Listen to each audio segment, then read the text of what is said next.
கண்ணியத்திற்குரிய கொள்கை சகோதரர்களே, தமிழ்நாடு தௌஹீத் ஜமாத் தருமபுரி மாவட்டத்தின் சார்பாக நடைபெற்று கொண்டிருக்கின்ற இந்த நல்லொழுக்க தர்பியாவிலே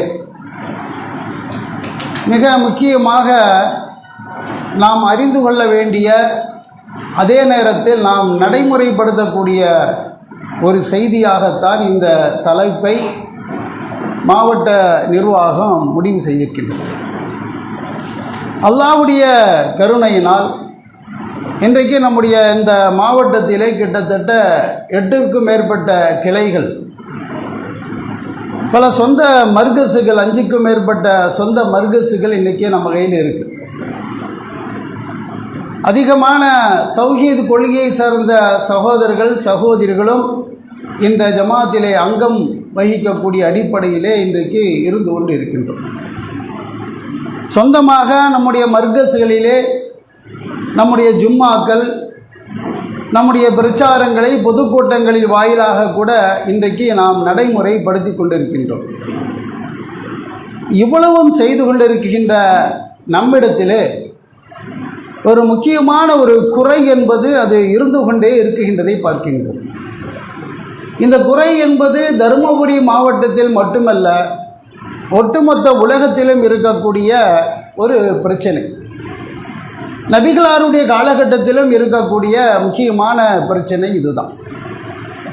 அது என்னவென்றால், இந்த இஸ்லாம் என்று சொல்லக்கூடிய இந்த மார்க்கம் ஆரம்பிக்கக்கூடிய முதல் கட்டத்திலே இருக்கும் பொழுது அங்கே பிரச்சாரம் மிகவும் விறுவிறுப்பாக, உணர்வுகளோடு, அதே நேரத்தில் எவ்வளவு கஷ்டங்கள் வந்தாலும் அதை எதிர்கொண்டு பிரச்சாரம் செய்யக்கூடிய மக்கள் ஆரம்ப கட்டத்திலே இருப்பார்கள். ஜமாத்தினுடைய வளர்ச்சி அதிகமான உடனேயே ஜமாத்திற்கு லட்சக்கணக்கான கோடிக்கணக்கான சொத்துக்கள் குவிந்த உடனேயே நம்முடைய பிரச்சாரங்கள் என்பது அதிலே ஒரு தொய்வு ஏற்படுகின்றதை இயற்கையாகவே நாம் அறிய முடிகின்றது. அல்லாஹ்வுடைய தூதருடைய ஆரம்ப கட்ட பிரச்சாரத்தை நீங்கள் பாருங்கள். ரசூல் ஸல்லல்லாஹு அலைஹி வஸல்லம் அவர்களோடு இருந்தவர்கள் ரொம்ப சாமானியமாக அபூபக்கர், பிலால், மிக்தபு, சுஹைபு, அம்மாரு. அப்போ அந்த ஆரம்பத்தில் இருக்கக்கூடிய பிரச்சாரம் எப்படி இருந்துச்சுன்னா ஷிர்க்குக்கு எதிராக இருந்துச்சு. என்ன அடித்தாலும், என்ன உதைச்சாலும், கொலையே செஞ்சாலும் கூட கொள்கையில் உறுதியாக இருந்தார்கள். பிரச்சாரம் ரொம்ப சூடு பிடிச்சு. அல்லாஹ்வுடைய தூதருடைய காலத்துக்கு பிறகு, அபூபக்கர், உமருக்கெல்லாம் பிறகு அந்த பிரச்சாரங்கள் இஸ்லாமிய நாடுகள் எக்கச்சக்கமாக உலகத்தில் வந்தவுடனேயே குழப்பங்களும் ஏற்படக்கூடிய அடிப்படையிலே உருவாகக்கூடியதை நம்ம பார்ப்போம். அதே தான் இந்த தர்மபுரியில். இந்த தர்மபுரியிலே ஆரம்ப காலகட்டத்திலே இந்த பிரச்சாரம் எப்படி இருந்துச்சு, நாம் எங்கே பண்ணிகிட்டு இருந்தோம்? பாய் சொல்ல முடியுமா? நம்மளுடைய ஆரம்ப காலகட்ட பிரச்சாரம் எங்கே இருந்துச்சு? தெரிஞ்சவங்க கை தூக்குங்க பார்க்கலாம். பெண்கள் கை தூக்குங்க பார்க்கலாம். தெரியல. ஆரம்ப காலகட்டத்தில் தருமபுரிக்கு வந்து பிரச்சாரம் வரும்போது உயிருக்கு உத்தரவாதம் கிடையாது. ஒரு சகோதரர் ஜஹாங்கீருடைய வீட்டில் தான் பிரச்சாரமே நடந்துச்சு. அங்கே தான் ஜும்மா, அங்கே தான் கூட்டம். திருட்டுத்தனமாக வர்றது, திருட்டுத்தனமாக போகிறது. யாராச்சும் கேட்டால் எங்கே வந்தீங்க? சொந்தக்கார வீட்டுக்கு வந்தோம். அங்கே தான் பிரச்சாரம் பல காலமாக இருந்துச்சு.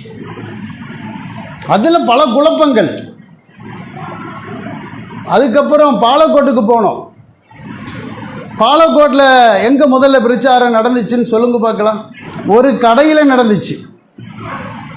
ஒரு கடையில் வாடகைக்கு எடுத்து, எதுக்குடா வந்தீங்கன்னு கேட்டால் வியாபார விஷயமா பேசுறதுக்கு வந்தோண்டா திருட்டுத்தனமாக தான் அங்கேயும் நடந்துச்சு.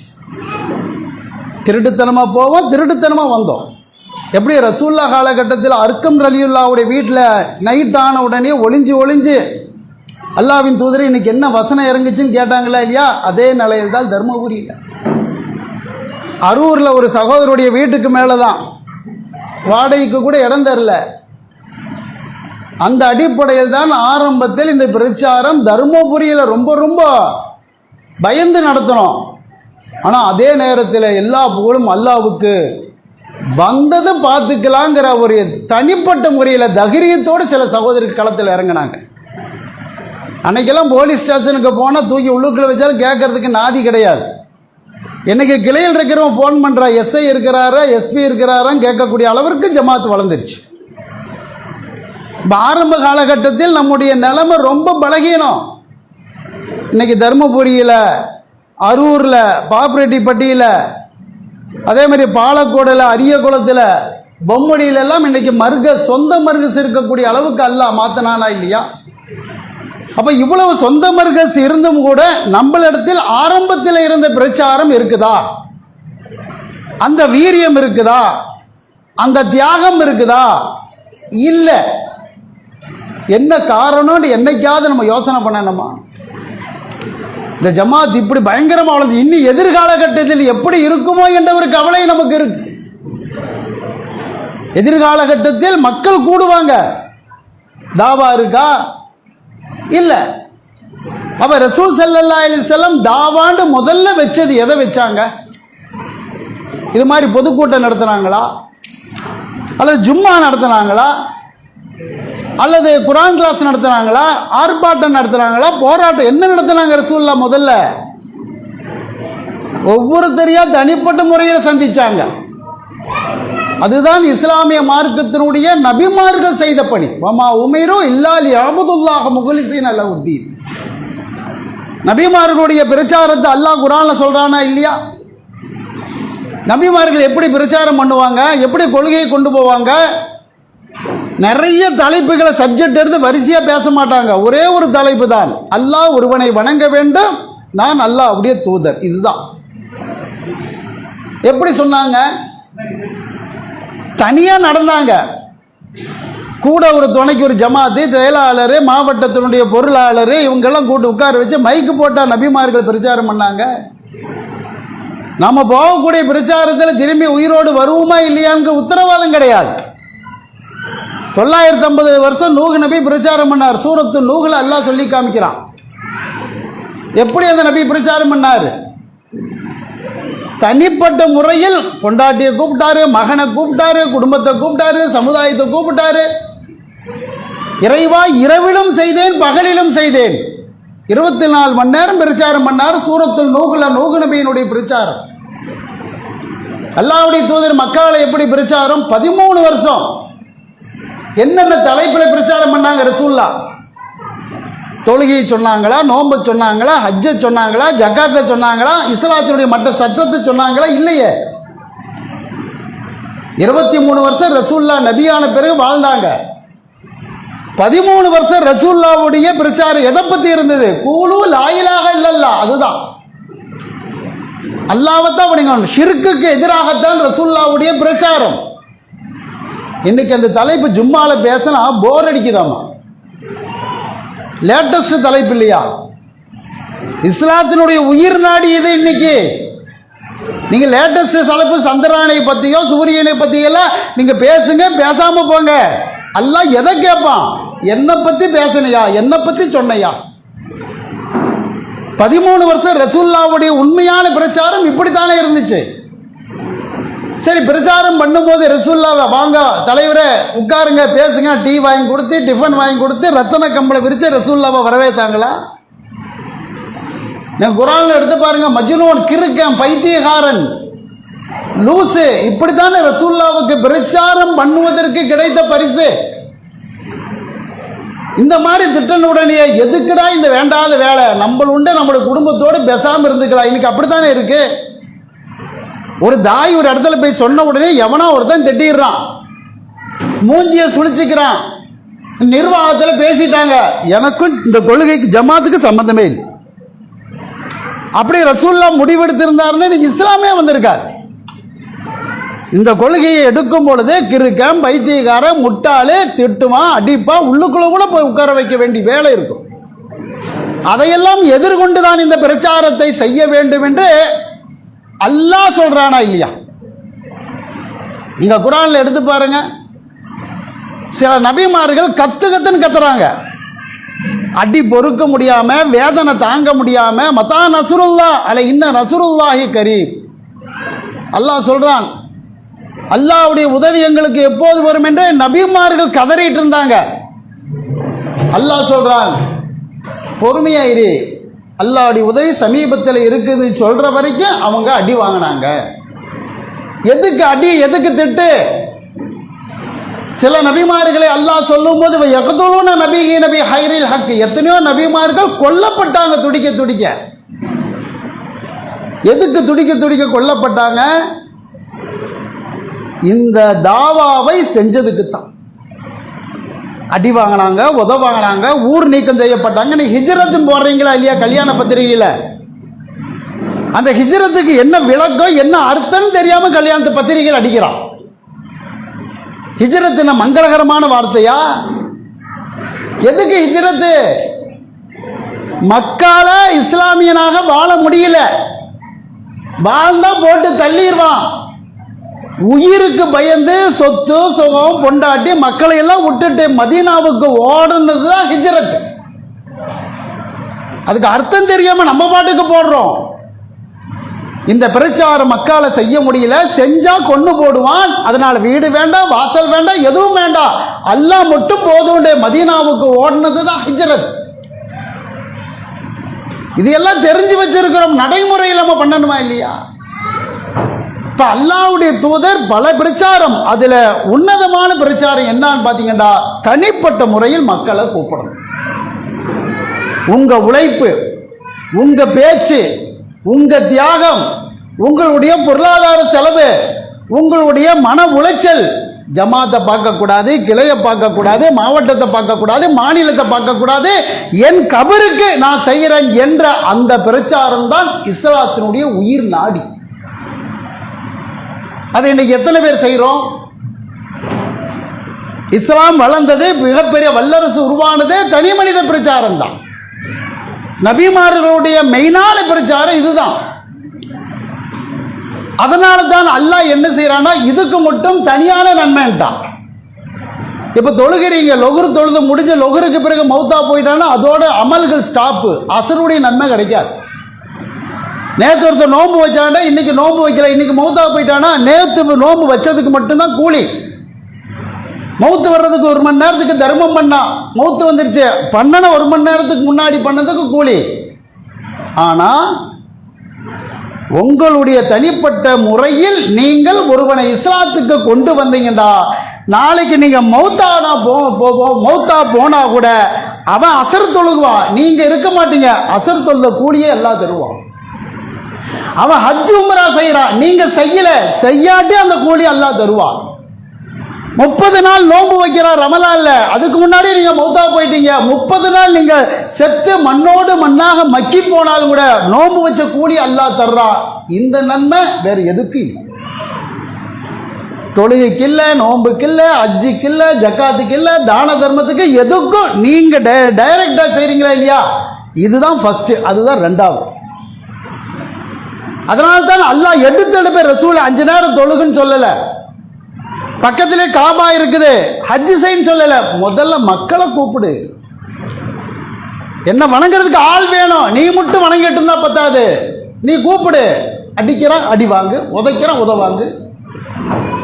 நம்ம ரசூல்லாவை ஏதாச்சும் பேசிட்டா எல்லாம் கொதிக்கிறான், ஆர்ப்பாட்டம் போராட்டம். ஆனா ரசூல்லா செஞ்ச பிரச்சாரத்தை மட்டும் நான் செய்ய மாட்டேன். எவ்வளவு கேவலப்பட்டாங்க.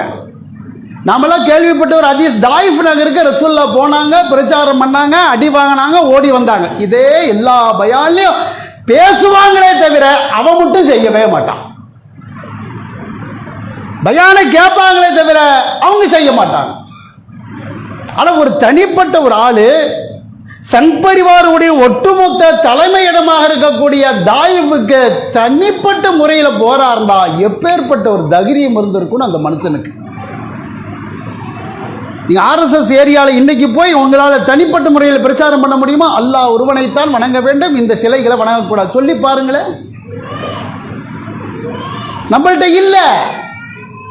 நமக்கு பயம், குடும்பம், கொட்டி பொண்டாட்டி மக்கள் இதைத்தான் பார்க்கிறோமே தவிர அல்லாஹ்வுடைய தூதர் தாயிஃபுக்கு போனாங்க. உமரை கூட்டிட்டு போல, அபூபக்கரை கூட்டிட்டு போல, உஸ்மானை கூட்டிட்டு போல, அலியை கூட்டிட்டு போல, யாரையும் கூட்டிட்டு போல, அவர் மட்டும் தனியா போனார். அப்ப பிற்காலகட்டத்தில் இருக்கக்கூடிய நமக்கெல்லாம் எப்பேற்பட்ட ஒரு மாடலா ரசூலுல்லாஹ், டே இந்த விஷயத்துல தைரியமா போங்க, அல்லாஹ் கைவிட மாட்டான். இன்னைக்கு என்ன நிலைமை? ஒட்டுமொத்த தாயிஃப் இஸ்லாமிய நாடு. அப்ப ரசூலுல்லாஹ் அந்த தனிப்பட்ட முறையில் மக்களை சந்திச்சாங்களே, அந்த ஹதீஸ், அந்த ஆதாரம், அது சம்பந்தப்பட்ட செய்தி நம்மள்ட்ட இருக்கா? ஏன் நம்ம செய்யல? ஒரே காரணம். என்ன காரணம்டா, நம்ம எப்பேற்பட்ட ஒரு ஜமாத்து தலைவராக இருக்கிறோம், ஒரு நிறுவனத்துடைய அதிபராக இருக்கிறோம், கிளை தலைவராக இருக்கிறோம். நம்ம ஆர்டர் போடுவோம், பாய் இனிமேல் இந்த வாரம் நீங்கள் இதை செய்யுங்க, அடுத்த வாரம் அதை செய்யுங்க. நான் மட்டும் வரவே மாட்டேன். சேரில் போட்டு கால் மேலே கால் போந்து உட்கார்ந்துட்டு இருக்கக்கூடிய அந்த கௌரவம் தான் இந்த தனி மனித தாவாவை தடுக்கிறது காரணம். ரசூலுல்லாஹ் இந்த கௌரவத்தை பார்க்கல. அபூ தாலிப் மௌத்தா போகக்கூடிய கண்டிஷன்ல உசுருக்கு ஊசலாடிட்டு இருக்கக்கூடிய நேரத்தில் ஓடுறார். குல் கலிமத்து ஹாஜிரு இந்தல்லா, அல்லாஹ்வை ஏத்துக்குங்க. மௌத்தா போகக்கூடிய நேரத்தில் போய் களிமா சொல்லுங்கன்னு கதறாரு. நம்ம குடும்பத்தில் எத்தனை பேர் தர்காவாதி இருக்கிறாங்க? உயிருக்கு போராடிட்டு இருக்கக்கூடிய நேரத்தில் இந்த தாவா நம்மள்ட்ட இருந்ததா? ஏன் இல்லை? அது வர்றது வராமல் இருப்பது அல்லாவும் அவன் சம்பந்தப்பட்ட பிரச்சனை. அல்லாஹ் என்ன சொல்றான்? மரண நேரத்தில் கலிமாவை சொல்லிக் கொடு. அவர் ஏத்துக்கல, அபூ தாலிப் ஏத்துக்கல. ரசூல் அழுதுட்டு வர்றாங்க, அல்லாஹ் ஆறுதல் சொல்றான், இன்னக்கலா தஹதி மன் அஹபைத வலாக்கின்னல்லாஹ யஹ்தி மன் யஷா.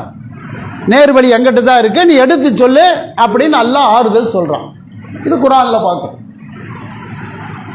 அல்லாஹ்வுடைய தூதருடைய காலகட்டத்தில் சின்ன பையன் பெரிய பையன் இந்த வித்தியாசத்தில் தாவால பார்க்கல. தங்கிட்ட வேலைக்கு இருக்கக்கூடிய ஒரு சின்ன பையன், எல்லாரும் கேள்விப்பட்ட ஹதீஸ் தான். ஆடு மாடு மேய்க்கிறதுக்கு, பால் கறக்கிறதுக்கு ஒரு யூத சிறுவனை ரசூலுல்லாஹ் வேலைக்கு வச்சிருந்தாங்க. திடீர்னு பையனை காணோம். கேட்குறாங்க ஆயிஷா நாயிட்ட, என்ன காய்ச்சலாக படுத்து கிடக்கிற? அப்படி நாமளா இருந்தால் என்ன செய்வோம்? சரி போன போய் தொலையிட்டோம், அவன் எப்போ உடம்பு சரியில்லாம வரணும் அது வரைக்கும் பார்த்துக்கலாம். இதுதான் நம்ம நிலைமை. கேள்விப்பட்ட உடனேயே சால்வியை தூக்கி மேலே போத்துறாரு. சிறுவனுடைய வீட்டை தொலாவி கண்டுபிடிச்ச வீட்டுக்கு போறாரு. போறக்கூடிய நபருக்கு என்ன தகுதி இருக்கு தெரியுமா? அல்லாஹ்வுடைய தூதர், நாட்டினுடைய ஜனாதிபதி, பிரதம மந்திரி, ராணுவ அமைச்சர் எல்லாமே அவர் தான். வயசுல கிட்டத்தட்ட 59 வயசு, மிகப்பெரிய பொறுப்பு. அவன் ஒரு சின்ன பையன், யூத சிறுவன், வேலைக்கார பையன். மலையளவுக்கு இங்க தகுதி இருக்குது. இங்க கடலால் கீழே மட்டத்தில் இந்த பையன் இருக்கிறார். அந்த பையன்கிட்ட போய் தலைமாட்டில் உட்கார்ந்துட்டு அந்த பையனை நோய் விசாரிச்சுட்டு அடுத்த வினாடி இந்த பையன்கிட்ட சொல்றாரு, நீ அல்லாஹ்வை ஏத்துக்கிறியா? உனக்காக அல்லாஹ்விடத்தில் நான் துவா செய்கிறேன். என்னைக்காவது ஒரு இந்த பண்பு நம்மள்கிட்ட இருந்திருக்கா? இதெல்லாம் என்ன நோய் விசாரிக்கிறது மட்டும்தான் இதுல இருக்கா? ஆனா அந்த நிலையில் அவன் மௌத்தா போயிட்டானே, நிரந்தர நரகம். ரசூலுல்லாஹ்க்கு அந்த கவலை இருந்துச்சு. அல்லாஹ்வுடைய தூதர்னால இந்த சின்ன பையனுக்கு மார்க்கத்தை சொல்லணும் சொல்றா. அப்படியே அந்த பையன் அப்படியே முழிக்கிறான். கொஞ்ச நேரத்தில் களிமா சொல்றான். அடுத்தது இவர் அழுதுட்டு வெளியே வர்றார். அல்ஹம்துலில்லாஹ், சிறுவனுக்கு நேர்வழி காட்டிய அல்லாஹ்வுக்கு நன்றி செலுத்துகின்றேன் என்று அல்லாஹ்ட்ட அழுது கண்ணீர் விட்டு நன்றி செலுத்துறார். அப்ப என்ன காரணம்? ஏன் ரசூலுல்லாஹ்னால மட்டும் செய்ய முடியுதே, நம்மனால ஏன் செய்ய முடியல? ஒரே ஒரு காரணம் தான், அவர்கள் மக்களை பற்றி கவலைப்பட்டார்கள். இந்த ஏகத்துவ கொள்கையில் இருந்தால் மட்டும்தான் இந்த உலகத்துக்கு வந்ததுக்கு பயன். இல்லை என்றால் அவன் உலகத்தில் ஆடு மாடா பிறந்திருக்கலாம், நிரந்தர நரகத்துக்கு போக வேண்டி இருக்குமே என்ற கவலை, வேதனை அவரை ஆட்கொண்டுச்சு. அந்த வேதனை அல்லாஹ் அப்படியே ஸ்கிரீன்ஷாட்ல எடுத்து குர்ஆன்ல வைக்கிறானா இல்லையா? லஅல்லக பாகியு நஃப்ஸக அலா ஆசாரிகும் இல்லம் யுமினு பஹாதல் ஹதீஸி அஸஃபா. நபியே, அவர்கள் வரலங்கிறதுக்காக நீ எப்ப கவலைப்படுற? நீயே வேதனைப்படுற, நீயே கண்ணீர் விட்ட. ரசூலுல்லாஹ்வுக்கு கவலை ஏன்? இந்த மார்க்கத்துக்கு வரல வர கவலை. அந்த கவலை நமக்கு வேணும், ஆணுக்கும் வேணும், பெண்ணுக்கும் வேணும். அந்த கவலை என்னைக்கு வருதோ அன்னைக்கு நீங்க ஃபீல்டில் இறங்கிடுவீங்க. ஜமாத் ஆர்டர் போடணும் எதிர்பார்க்க மாட்டீங்க, ஜமாத் சொல்லணும் எதிர்பார்க்க மாட்டீங்க. இது என்னுடைய கடமை. அல்லாஹ் நேரடியாக எனக்கு போட்ட ஒரு கட்டளை. எப்படி தொழுகை, நோன்பு, ஹஜ்ஜு, ஜகாத்து அல்லாஹ் கட்டளை போட்டிருக்கானா, அதிலே முதன்மையான கட்டளை குந்தும் ஹைர உம்மத்தின் உஹரிஜத்தில் நாஸ். அந்த கட்டளை இதெல்லாம் செஞ்சே ஆகணும். இல்லாட்டி ஏன் ரப்புக்கு நான் பதில் சொல்ல வேண்டி இருக்கும். உங்கள்கிட்ட அல்லாஹ் கேட்பானா கேட்க மாட்டானா? அல்லாஹ்வுடைய தூதர் இப்னு அப்பாஸ்ங்கிற ஒரு நபி தோழரை வச்சு குர்ஆனை ஓத சொல்றாங்க. அவர் பாட்டுக்கு உட்கார்ந்து சூரத்து நிசாவுடைய அத்தியாயத்தை ஓதுறாங்க. ஒரு குறிப்பிட்ட இடம் வந்த உடனே இப்னு அப்பாஸை பிடிக்கிறாங்க. பார்த்தா இவர் உட்கார்ந்து அழுகிறார்.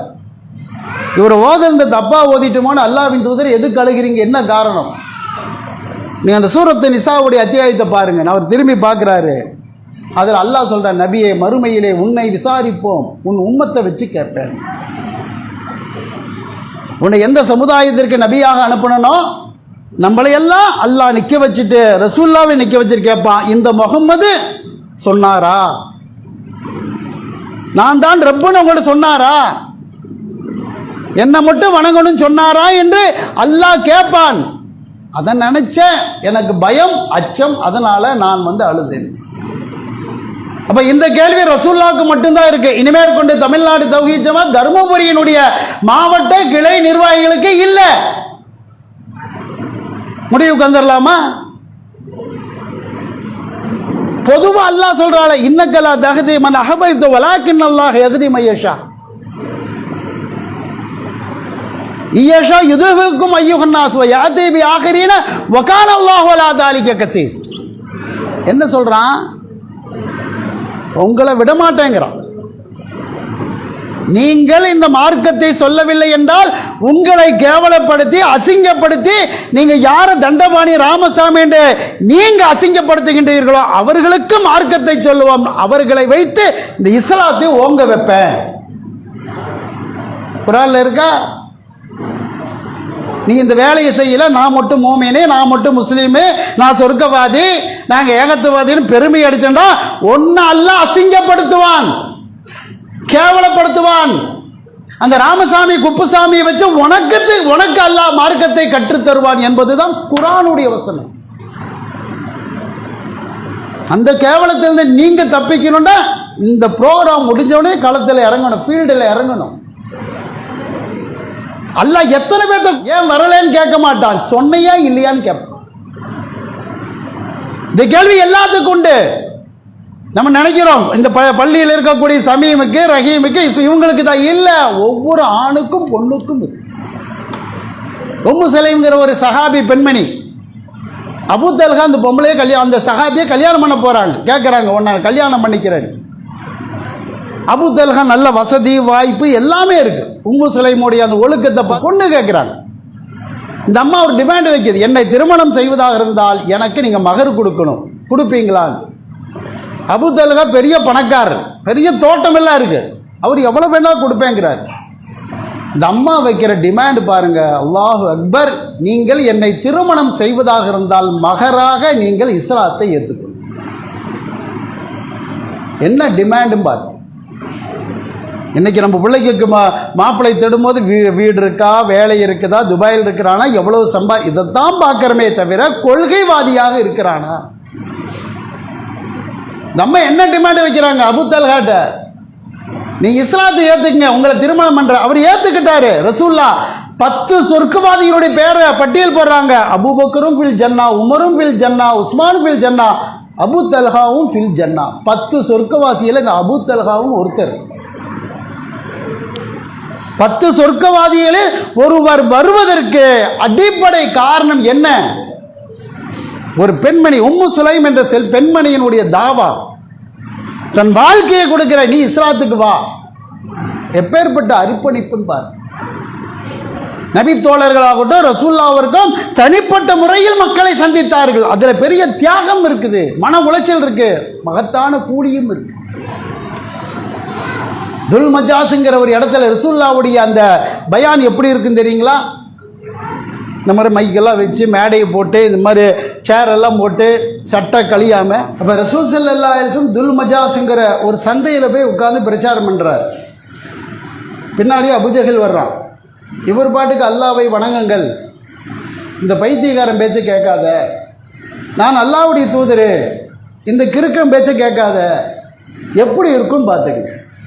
இப்போ நான் பேசிகிட்டு இருக்கும்போது பக்கத்தில் இருக்கிறவர் ஏதாவது சொன்னாலும் கூட கொஞ்ச நேரம் பேசாமல் இருக்கணும், அந்த டென்ஷன் வரும். ஒரு மார்க்கத்தை அல்லாஹ்வுடைய தூதர் சொல்கிறாரு, பக்கத்தில் உட்கார்ந்து கிறுக்கன் பைத்தியக்கார இந்த குடும்பத்தை விட்டு ஒதுக்கி வச்சிருக்கிறோங்கிற அளவுக்கு அவமானப்பட்டாங்க. அவமானம் எவ்வளோ படுறாங்களோ அந்த அளவுக்கு ரசூலுல்லாஹ்வுடைய பிரச்சாரம் சூடு பிடிச்சிட்டு இருந்துச்சு. நம்ம இதுக்கு தான் வந்தோம், இதுதான் அசல், அல்லாஹ் தான் ரப்புன்னு மக்கள்கிட்ட சொல்லணும். அப்போ ரசூலுல்லாஹ்வுடைய இந்த ஆதங்கம் இருக்கா இல்லையா, அது நம்மளிடத்திலே வேண்டும். எல்லாத்துக்கும் மேலே அல்லாஹ் உலகத்திலே வந்து முஸ்லீம்களுக்கு அல்லாஹ் கொடுத்த மிகப்பெரிய ஒரு ஆயுதம் வந்து குர்ஆன் தான். அது அல்லாஹ்வுடைய வார்த்தையாக இருக்கு. எப்பேற்பட்ட ஆயுதத்தை அல்லாஹ் கொடுத்திருக்கிறான். இந்த ஆயுதத்தில் இருக்கக்கூடிய ஒரு வசனத்தை தூக்கி போடுங்க, பெரிய கல்லு கூட கரைஞ்சு போகுமா இல்லையா? நம்ம பெரிய பிரச்சாரம் பண்றதுக்கு நம்மள்ட்ட பெரிய வலிமை அதுக்கு எது நேரம் குர்ஆனுடைய வசனத்தை போடுங்க, அவன் உள்ளத்தில் அல்லாஹ் மாற்றத்தை ஏற்படுத்த வைப்பான். ஆனால் எத்தனை பேர் செய்கிறோம்? மதீனால ரசூல் ஸல்லல்லாஹு அலைஹி வஸல்லம் இருக்கும்போது மதீனால கிட்டத்தட்ட ரோமு கிஸ்ரா போன்ற நாடுகள் 1000 கிலோமீட்டருக்கு அந்த பக்கம் இருக்குது, இந்த பக்கம் 500 கிலோமீட்டருக்கு அந்த பக்கம் இருக்கு. ரசூலுல்லாஹ்க்கு எழுத தெரியாது, எழுதுனதை பார்த்து படிக்க தெரியாது. ஒரு நபி தோழர்கிட்ட ஒரு லெட்டர் எழுதி ஒருத்தட்ட கையில் கொடுப்பா, இது போய் கிஸ்ரா மன்னர்கிட்ட கொடு, இது ரோம் மன்னர்கிட்ட கொடு. அவர் பாட்டுக்கு ஒட்டகத்திலேயோ குதிரையிலோ போவார். கிட்டத்தட்ட ஒரு மாசத்துக்கு தேவையான உணவெல்லாம் கிடைக்காது, போற இடத்துல கிடைச்சா திம்பாரு. அது வரைக்கும் பிரயாணத்தில் போவார். போற வழியில் எவனாவது அடிச்சு கொன்று ஆளை முடிச்சா கூட பிரச்சாரம் அவுட்டு. ஒரு மாசம் 2 மாசத்துக்கு அப்புறம் ஒரு நாட்டுக்கு போய் இந்த லெட்டரை கொண்டு போய் கொடுக்கக்கூடிய அளவிற்கு அந்த காலகட்டத்தில் பெருமானாருடைய பிரச்சாரம் வீரியமா இருந்துச்சு. இன்னைக்கு கையில் எல்லாத்தையும் ஆண்ட்ராய்டு ஃபோன் இருக்கு, வாட்ஸ்அப் இருக்குது, ஃபேஸ்புக் இருக்கு, இன்ஸ்டாகிராம் இருக்கு. அதில் என்ன இளவை நம்ம பார்க்குறோம் சொல்லுங்க பார்க்கலாம். எப்படி சமையல் ஆக்குவது, ஒன்று சுட்டி டிவியை பார்த்துட்டு உட்காந்துட்டு இருக்கு. நம்ம ஆளுங்க இருக்கிறாங்களே, அது ஒரு இந்தியாவிலே இல்லை, அமெரிக்கா, லண்டனு, ஜெர்மனு, அது அப்படியே போயிட்டே இருக்குது. அப்போ ஒரு நிமிஷத்தில் 1000 பேத்துக்கு மார்க்கத்தை சொல்லக்கூடிய வாய்ப்பை அல்லாஹ் நம்மள்ட்ட கொடுத்து எத்தனை பேர் இதன் மூலமாக பெரிய பிரச்சாரம் பண்ண வேண்டாம், ஒரு இறைவனை வணங்குங்கள் என்ற பிரச்சாரத்தை நம்ம செய்கிறோம். இன்னைக்கு இந்த பிரச்சாரம் செஞ்சவர் உங்கள்கிட்ட எத்தனை பேர் கை தூக்குங்க. நேத்து, முந்தானத்து, போன வாரம், போன மாசம் கை 2 ரேக அழிஞ்சு போகிற மாதிரி காலையில் ஃபஜ்ரில் உட்கார்ந்தாண்டா இரவு வரைக்கும் தேய்க்கிறான் தேய்ச்சிட்டே இருக்கு. ஒரு வீட்டில் 4 ஃபோனுங்க, அத்தா ஒரு ஃபோனு, அம்மா ஒரு ஃபோனு, பையன் ஒரு ஃபோனு, புள்ள ஒரு ஃபோனு, 4 பேர் வீட்டில் பேசுறதே கிடையாது. இது இந்த ரூமில் உட்காந்து ஃபோனை பார்க்குது, அது அந்த ரூமில் உட்காந்து ஃபோனை பார்க்குது, இது 2 கிலோ ஆளில் உட்காந்து ஃபோனை பார்க்குது. குடும்பத்தில் வாய் விட்டு பேசுகிறோமா? அன்னைக்கெல்லாம் ரசூலுல்லாஹ் காலகட்டத்தில் குர்ஆன் எல்லாம் அவங்கவுங்க மனசில் இருந்துச்சு, யாராச்சும் சொன்னாதான் மனப்பாடம் பண்ண முடியும். இப்னு அப்பாஸுக்கு 7 வயசு, உட்காந்து எல்லா குர்ஆன் வசனத்தையும் மனப்பாடம் பண்ணிட்டாரு. ஆண்ட்ராய்டு ஃபோனில் குர்ஆன் வந்துருச்சு, போட்டு வாக்மேனில் போட்டு கேட்டால் சீக்கிரம் மனப்பாடம் பண்ணு. எத்தனை பேர் குர்ஆனை மனனம் செய்கின்றோம்? எத்தனை பேர் தாவா பண்ணுறாங்க? அல்லாஹ் நம்மளுக்கு கேட்பானா இல்லையா? நவீன காலகட்டத்தில் நீ வாழ்ந்த போனை கொடுத்த எத்தனை பேர்த்துக்கு தாவா அப்படி பண்ணன? 1000 பேத்துக்கு நிமிஷ நேரத்தில் அனுப்பிச்சு விட முடியும், டைம் இல்லை. ஆனால் 24 மணி நேரத்தில் 20 மணி நேரம் நைட்டும் பகலுமா உட்கார்ந்துட்டு இருக்கிறோம் ஃபோனில். அல்லாஹ்வுடைய தூதருடைய காலகட்டத்தில் நபி தோழர்கள் பிரயாணம் பண்ணி போறாங்க, 1000 கிலோமீட்டருக்கு மேல ஒரு நாட்டுக்கு போறாங்க, உயிரோடு திரும்பி வருவோமா இல்லையா? அங்க பிரச்சாரம் இருந்தது. என்ன காரணம்? இது உயிர் நாடி, அல்லாஹ் இதுக்கு தான் அனுப்புனா. இதை சொல்ல வேண்டாம், அல்லாஹ்விடத்தில் பாவியாகும் என்ற அந்த உணர்வு இருந்துச்சா இல்லையா? அந்த உணர்வு நம்மள்கிட்ட வேணும். என் கபருக்காக, என் மறுமைக்காக செய்கிறேன், ஜமாத்துக்காக செய்யல, செய்யாதீங்க. நான் அதைத்தான் சொல்லுவேன். நீ ஜமாத்துக்கு செய்ய வேண்டாம், கிளைக்கு செய்ய வேண்டாம், மாவட்டத்துக்கு செய்ய வேண்டாம், மாநிலத்துக்கு செய்ய வேண்டாம், தௌஹீத் ஜமாத்துக்கே செய்ய வேண்டாம். உனக்கு செய்யணுமா இல்லையா? உன் கபருக்கு செய்யணுமா இல்லையா? மறுமையில் என் கதி எப்படி இருக்கும், உங்க கதி எப்படி இருக்கும்? அல்லாஹ் தெளிவாக படம் பிடிச்ச குர்ஆன்ல சொல்றானே. யௌம யஃபுர்ரு மர்ஹூமின் அஹீஹி வ உம்மிஹி வ அபீஹி வ சாயிபத்திஹி வ பனி. புருஷனை விட்டுட்டு பொண்டாட்டி ஓடுவா, பொண்டாட்டியை விட்டுட்டு புருஷன் ஓடுவான், அத்தாவை விட்டுட்டு மகன் ஓடுவான், மகனை விட்டுட்டு அப்பக்காரன் ஓடுவான், ஜமாத்தை விட்டுட்டு நிர்வாகி ஓடுவாங்க, நிர்வாகி விட்டு போட்டு எல்லாம் தெறிக்க ஓடுவாங்க. அந்நப்சி அந்நப்சி, என் கதி என்ன இருக்கா இல்லையா? அங்கே உட்காந்துக்கிட்டு தமிழ்நாடு தௌஹீத் ஜமாத் இறைவா உறுப்பினராக இருந்தால் எனக்கு சொர்க்கத்தை கொடுன்னு எல்லாத்துக்கும் கொடுத்துப்பானா? இது ஒரு கட்டமைப்பு. நல்ல பணிகளை செய்வதற்கும் சேர்ந்து செய்கிறோம். அமல்களை பொறுத்த வரைக்கும் என்னிடத்தில் அல்லாஹ் கேட்பான், நபியிடத்தில் அல்லாஹ் கேட்பான். எவ்வளவு பெரிய ஒரு உயிர் நாடியாக எவ்வளவு அசால்ட்டா இருக்கிறோம். அன்னைக்கெல்லாம் சில சகோதரர்கள் தியாகம் பண்ணல, இந்த தாபாவை கொண்டு வரலன்னா இன்னைக்கெல்லாம் நீங்க மௌலூத் ராத்தி போதிட்டு கபர்ல தான் இருந்திருப்பீங்க. அப்படித்தானே?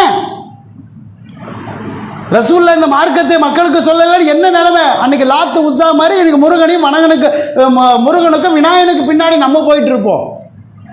உங்களையெல்லாம் கவுண்டராக, நாய்க்கராக, செட்டியராக, தலித்தாக இருந்த உங்களை அல்லாஹ் யார் மூலியமாக இந்த சொர்க்கத்துக்குரிய இஸ்லாத்தில் அல்லாஹ் கொண்டு வந்தானா இல்லையா? அதுக்கு நீங்க ஒரு நன்றி கடன் அல்லாஹ்வுக்கு செலுத்து. என்ன நன்றி கடன் செலுத்த போறீங்க? யாரோ ஒருத்தருடைய பேச்சு, யாரோ ஒருத்தருடைய தியாகம், யாரோ ஒருத்தருடைய உழைப்பு அல்லாஹ் இந்த ஏகத்துவத்தை கொடுத்தான்.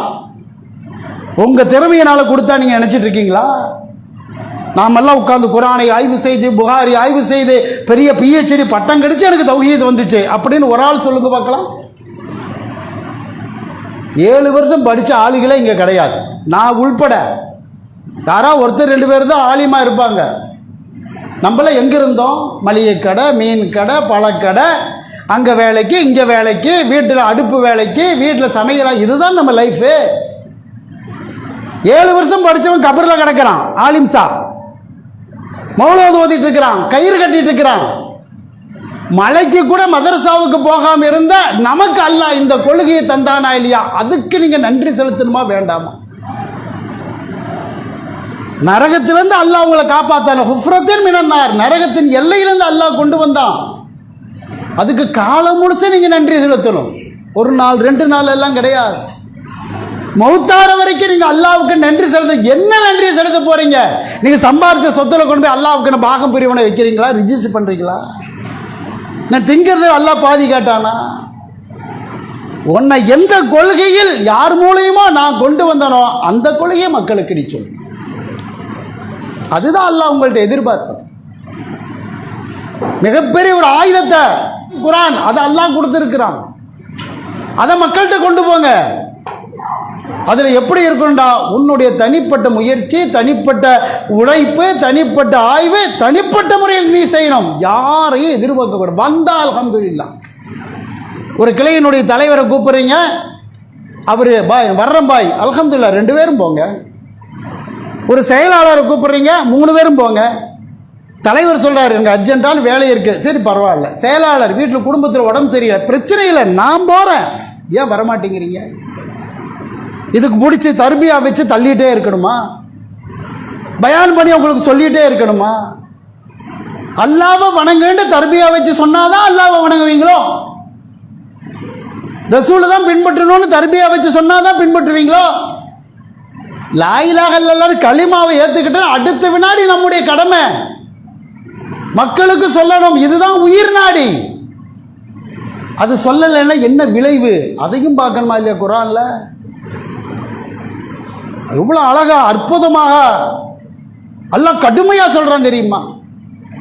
அல்லாஹ் தான் இறைவன் என்று எந்த ஊர்ல சொல்வதற்கு ஒருத்தர் இல்லையோ அந்த ஊரை நான் அழிச்சே போடுவேங்கிறான் குர்ஆனுடைய வசனம். அந்த ஊர் அல்லாஹ்வுக்கு தேவையில்லை. நம்ம அடிக்கடி பார்க்குற குர்ஆன்ல ஒரு வசனம், வலக்கது அலிம்துமுல்லதீன அஅதது மின்கும் ஃபி ஸபதி வகுல்லாகின கிரதத்தின் ஆஷியின். ஒரே ஒரு சமுதாயத்தை மட்டும்தான் அல்லாஹ் குரங்கா பண்ணியா மாத்தலாம். மற்றவங்களை எல்லாத்தையும் அல்லாஹ் எப்படி அழிப்பான்டா? பூகம்பம், நிலநடுக்கம், தண்ணியை கொண்டு இப்படிங்கிற மாதிரி தான் அல்லாஹ் அழிப்பான். உலகம் பிறந்ததிலிருந்து அல்லாஹ் ஒரு சமுதாயத்தை இருக்கவே பண்ணியா மாறுறான், இருக்கவே குரங்கா மாறுறான். என்ன செஞ்சாங்க? அந்த சமுதாயத்தில் 3 பேர் அல்லாஹ் இந்த கடலில் போய் மீனை பிடிக்க வேணாண்டா, ஒருத்தன் மீறி போய் பிடிச்சா இன்னொருத்தன் என்ன செஞ்சுட்டு இருந்தான், இந்த தாவா பண்ணாமல் உட்காந்து மேனாமணிக்க உட்காந்துட்டு இருக்கிறமா இல்லையா, நீ பல்லுண்டு அந்த லிஸ்ட்டு. அவன் தானே தப்பு செஞ்சான், நமக்கு என்ன பம்பு, நம்ம பாட்டுக்கு 5 நேரம் தொழுது எழுந்து தௌஹீதில் நம்ம பேசாமல் இருப்போம், தப்லீக் ஜமாத் மாதிரி பேசாமல் இருந்தான். 3வது ஒருத்தன் தான் வேண்டாம், அல்லாஹ் காரணம் இல்லாமல் ஒரு விஷயத்தை சொல்ல மாட்டான். ஏன் பூட்டிக்கு சனிக்கிழமை போக வேண்டான்னு என்னமோன்னு சொல்லியிருக்கிறான், வேண்டாம் பேசாமல் யாரும் போகாதீங்க, அவன் மட்டும்தான் சொன்னான். இவன் மீனை பிடிச்சி வல்ல லட்சக்கணக்கான அமௌண்ட்டோடு வர்றான், சாப்பிட்றான், தூங்குறான், காலையில் எவனையும் காண, கடல்ல எல்லாம் அந்த போட்டெல்லாம் நிற்கிது. இந்த எடுத்து சொன்னாங்களா இல்லையா, இந்த நம்ம ஜமாத்தில் இருக்கக்கூடிய சிலர் நிறைய பேர் சொல்லலை, அது வேதனையாகத்தான் இருக்குது.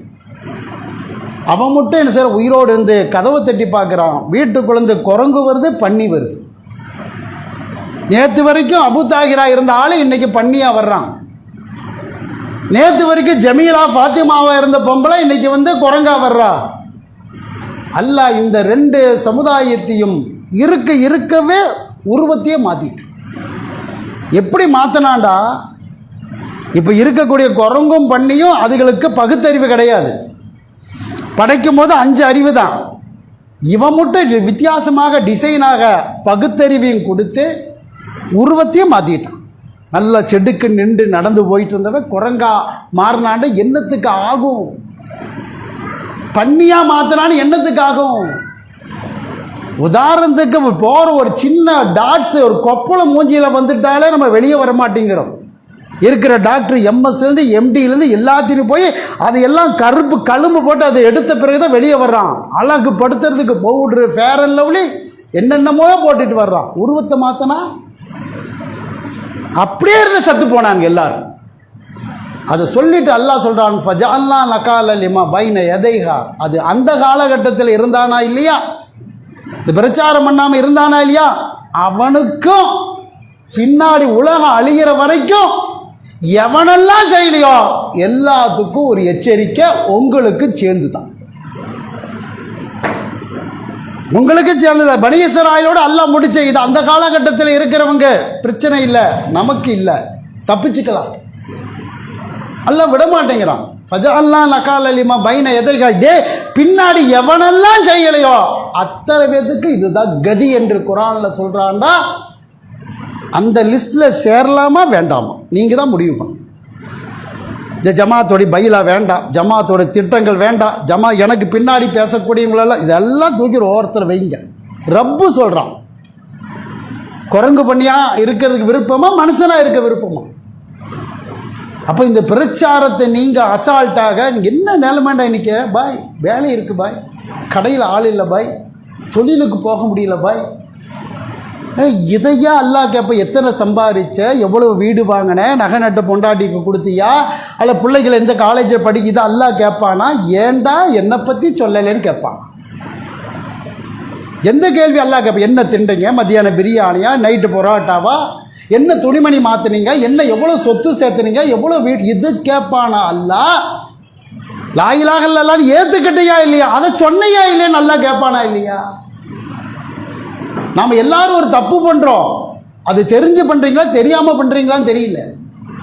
தொழுகும் போது சூரா ஃபாத்திகா ஓதுறீங்கல்ல, அந்த சூரா ஃபாத்திகா எல்லா தொழுகை நஃபிலு சுன்னத்து ஃபர்லு எல்லாத்துலேயும் வருது. என்ன அல்லாஹ்ட்ட கேட்குறீங்க? ஐயாக்க நபுதுவ ஐயாக்க நசிங், உன்னையே வணங்குகின்றேன், உன்னிடத்தில் உதவி தேடுகின்றேன். லா இலாஹ இல்லல்லாஹ் சொன்னீங்களா? அதோட ஆமீன் சொல்லிட்டு ருக்குக்கு போறீங்களா? இஹ்தன சிராத்தல் முஸ்தகீம் சிராத்தல் லதீன அன்அம்த அலைஹிம். எதுக்கு? வல்லாலின். உன்னுடைய கோபத்திற்கும் உன்னுடைய சாபத்திற்கும் உள்ளானுடைய வழி எங்களுக்கு வேண்டான்னு எதுக்கு அல்லாஹ்ட்ட கேட்குறீங்க நீங்க? அல்லாஹ் எவனை சபிச்சான், எவனை அழிச்சான், எவனை தண்டிச்சான், எதுக்கு தண்டிச்சான்? குர்ஆனை புரட்டி பாருங்க. அல்லாஹ்வுடைய தூதர் அவங்க சொல்றாங்க, இந்த உலகத்தினுடைய கியாம நாள் இருக்கா இல்லையா, அந்த நாளை அல்லாஹ் எப்படி வர வைக்கிறான் தெரியுமா? இன்னைக்கு லட்சக்கணக்கான கோடிக்கணக்கான மக்கள் காபால உம்ரா ஹஜ் செய்கிறாங்க. ரசூலுல்லாஹ் சொல்றாங்க, ஒரு காலம் வரும் அல்லாஹ் என்று சொல்வதற்கு உலகத்தில் ஒருத்தர் இருக்க மாட்டான். அதுதான் கியாம நாளுடைய ஆரம்பம் தான். காபாவில் தொழுகுவதற்கு ஆளே இல்லைன்ட்டாங்க ரசூலுல்லாஹ்.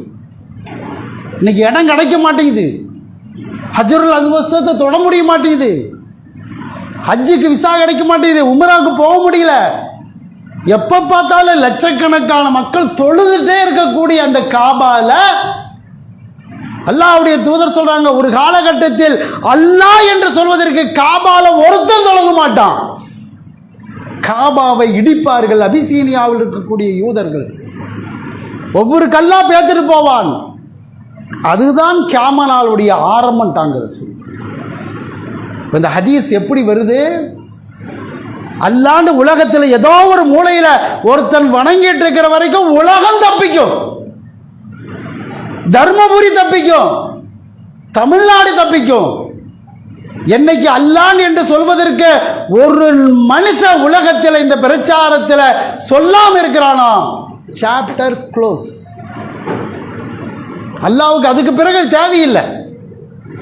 முதல் மனுஷன் ஆதமை இறக்கனா, அவர் ஆரம்பிச்சார் லா இலாஹா இல்லல்லாஹ் ஆதம் ரசூலுல்லாஹ்னு ஆரம்பிச்சாரு.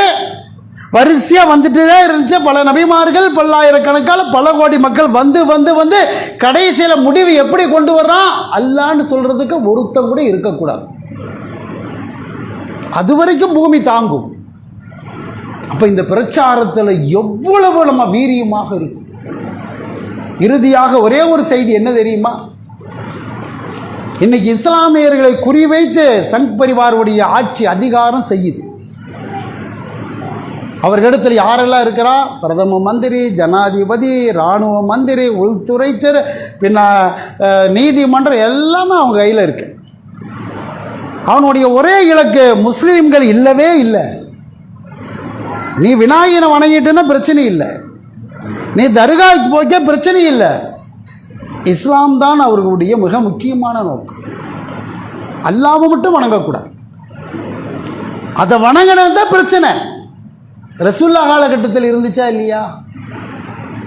மக்கா காஃபிருக்கு என்ன ரசூல்லாட்டு வந்து பிரச்சாரம், ரசூல்லாவுடைய பிரச்சாரம் சூடு பிடிக்க ஆரம்பிச்ச உடனே தாங்க முடியல, ஒவ்வொருத்தரும் தெரிச்சுக்கிட்டு இஸ்லாத்துக்கு போறாப்படி. அபுஜகளுடைய குடும்பத்தில், அபு சுஃபியானுடைய குடும்பத்தில் எல்லாரும் ரசூலுல்லாஹ்வுடைய மார்க்கத்துக்கு வந்திருக்கும் போது தான் ஒப்பந்தம் பண்றாங்க. அல்லாஹ் ஒப்பந்தத்தை எப்படி உடைக்கிறான், எந்த வசனத்தை வச்சு உடைக்கிறான்? குல்யா ஐயுகல் காஃபிரூன், நீ வணங்குறத நான் வணங்க மாட்டேன், நான் வேற தான், நீ வேற தான்.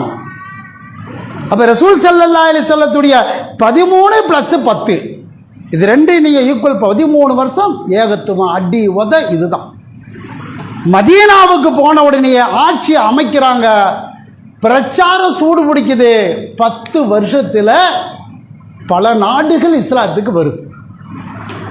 நம்ம 2010 தர்மபுரியில் ஆரம்பித்த தௌஹீது இன்னைக்கு வரைக்கும் 8 கிளை தான் இருக்குது. எவ்வளோ ஆச்சு? 2010, 2020, 13 வருஷமாச்சு. அதுவும் கழுத தேஞ்சு கட்டரும்பா மாறிடுமோன்னு ஒரு அச்சம் வருது, நாளுக்கு நாள் குறைவா வருது. ரசூல்லா மதீனாவுக்கு போய் 10 வருஷத்தில் மக்கா, மதீனா, ரோமு, கிஸ்ரா, பாரசீகம் எல்லா நாடுகள் இஸ்லாத்துக்கு வருது. மக்கள் இல்லை, பல நிலப்பரப்புகள் கூட்டம் கூட்டமாக இஸ்லாத்துக்கு வர்றாங்க. என்ன காரணம்? அதுக்கும் தர்மபுரிக்கு என்ன காரணம்? 10 வருஷத்தில் மக்காவில் உட்கார்ந்து உயிர் நாடியாக அந்த பிரச்சாரத்தை பண்ணாங்க. ரசூல்லா பள்ளி அமைச்சாங்க, வெறும் 5 நேர தொழுகையை மட்டும் நடத்தினாங்களா? பள்ளி வாசல் இன்னைக்கு என்ன? காலையில் ஃபஜ்ரு, மதரசா, பள்ளியை பூட்டு, மத்தியானம் லொஹரு, அசரு, மகரிப், இசா முடிஞ்சு போச்சு. இதுக்கு தான் ரசூல்லா பள்ளியை வச்சாங்களா? அல்லாஹ்வுடைய தூதருடைய தலைமை செயலம் பார்லிமெண்ட், பள்ளியில தான் தாவா, பள்ளியில தான் மார்க்கத்தை சொல்லி தருது, பள்ளியில மக்களுடைய பிரச்சனை. பள்ளியை வச்சு மிகப்பெரிய புரட்சியை ரசூல்லா செஞ்சாங்களா இல்லையா? அதை நீங்க கையில் எடுக்கணும். இன்னைக்கு ஜும்மா நடத்துறோமே, இந்த ஜும்மா எப்படி வந்ததுன்னு எத்தனை பேருக்கு தெரியும்? ஒரு சகோதரர் சொல்லுங்க பார்க்கலாம். ரசூல்லா தான் ஜும்மா ஆரம்பிச்சாங்களா? இல்லை.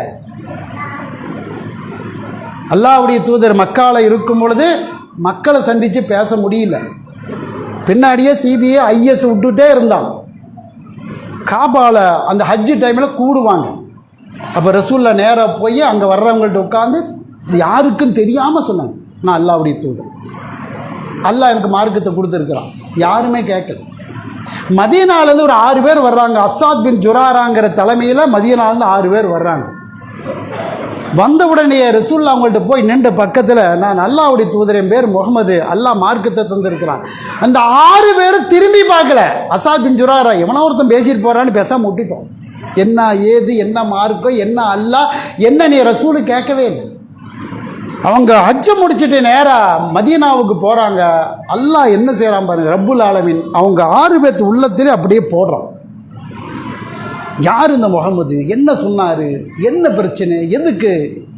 அந்த ஒரு வருஷத்துக்கு பிறகு அடுத்த வருஷம் ஹஜ்ஜு. இன்னைக்கு இந்த மாதிரி ஹஜ்ஜு கிடையாது. அன்னைக்கு 316 65 சிலைகளை வணங்குறதுக்கு வர்றதா அன்றைக்கி ஹஜ்ஜு. அடுத்த வருஷம் 12 பேரோட வர்றார் அஸ்ஸாத் பின் ஜுராரா. வந்து தொலாவி ரசூல்லாவை சந்தித்து போன வருஷம் வந்தோம். என்னமோ அல்லாஹ்வுடைய தூதர், நீங்கள் அல்லாஹ் வேதத்தை தர்றேன்னா என்ன விஷயம் சொல்லுங்க. அந்த 12 பேர்த்தி உட்காந்து ரசூல்லா சொல்கிறாங்க. பெரிய பயானெல்லாம் பண்ணலைங்க. அல்லாவை ஏற்றுக்குங்க, நான் அல்லாஹ்வுடைய தூதர். சிம்பிளாக 5 நிமிஷம் தாவா தான். அல்லாஹ் பெரியவன். 12 பேர்த்துக்கு அல்லாஹ் அப்படியே மார்க்கத்தை கொடுத்துட்டு 12 பேர் இஸ்லாத்துக்கு வர்றாங்க. வந்துட்டு சொல்கிறாங்க, அல்லாஹ்வின் தூதரே, மதீனாவுக்கு போய் இந்த பிரச்சாரத்தை எங்கள் மக்களுக்கு செய்யணும்.